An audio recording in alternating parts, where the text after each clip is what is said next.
আসসালামু আলাইকুম দর্শক, আমি আজকে মিষ্টি কুমড়া ভাজি করে দেখাবো। তো এই জন্য আমি প্রথমে চুলাটা ধরিয়ে নিচ্ছি। চুলাটা ধরিয়ে নিলাম। তারপর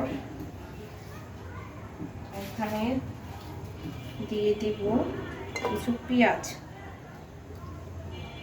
আর মরিচ দিয়ে তারপরে এখানে আমি দিয়ে দিলাম সয়াবিন তেল।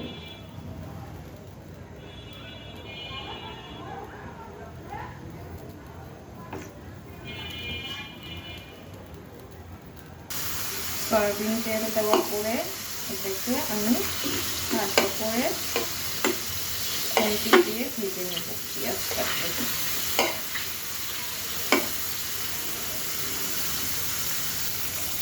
ভাজা হয়ে গেলে তো কালারটা পরিবর্তন হলে এখানে আমি হালকা একটু মশলা দিয়ে দিব।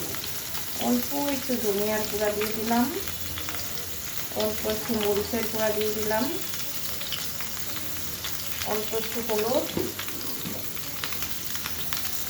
পরিমাণ মতো লবণ,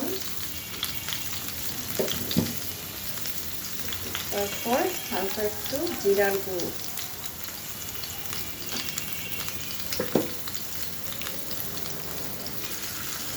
এখানে হালকা একটু পানি দিয়ে দিব।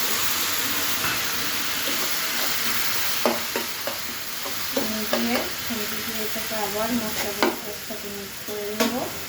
খুবই অল্প পরিমাণে মশলা ব্যবহার করেছি, কারণ এটা হবে মিষ্টি কুমড়া ভাজি। বেশি মশলা দিলে এর খাবারটা ভালো লাগবে না।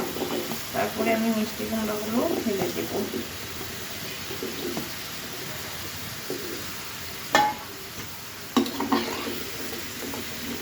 ঢেলে ঢাকনি দিয়ে ঢেকে দেব। এখন এটাকে আমি 10 মিনিটের মতো রান্না করব, তারপর এটা সিদ্ধ হবে। 10 মিনিট পরে চলে আসলাম। এই যে আমার ভাজিটা প্রায় হয়ে গেছে। তো আর একটু ভাজা ভাজা করার জন্য আর একটু সিদ্ধ করব।